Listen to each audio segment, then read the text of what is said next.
Qual è la portata massima del Piave nel tratto terminale, quello tra Ponte di Piave nel Trevigiano e la sua foce in Adriatico? È la domanda a cui dovrà rispondere il piano di studio avviato da Regione Veneto e Autorità di Bacino delle Alpi Orientali per dotare il fiume, che con la tempesta Vaia rischiò una devastante esondazione, del suo primo bacino di laminazione.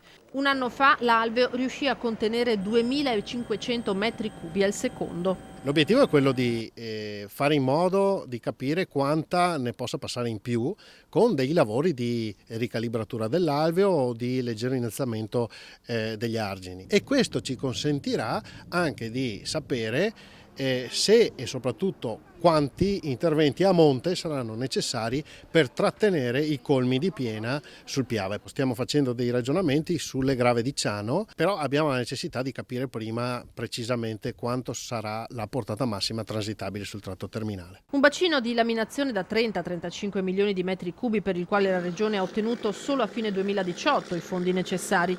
Un fiume con le caratteristiche di un torrente, il Piave, la pendenza e il letto ghiaioso fanno sì che l'emergenza dovuta ad abbondanti piogge in montagna si scateni in 10-12 ore al massimo e nessuno è in grado di dire quando un evento come Vaia si ripeterà. Anche per questo, oltre a pianificare la futura manutenzione dell'alveo, la sua pulizia, la rimozione degli alberi, vanno istruiti anche i cittadini, residenti in Golena e non, sui corretti comportamenti da tenere in caso di necessità. Dobbiamo prepararci, essere preparati, perché un corso d'acqua di questo tipo, con la velocità dell'acqua che può assumere, con le capacità temporali di manifestarsi in queste condizioni, induce a richiedere una preparazione in tutto questo.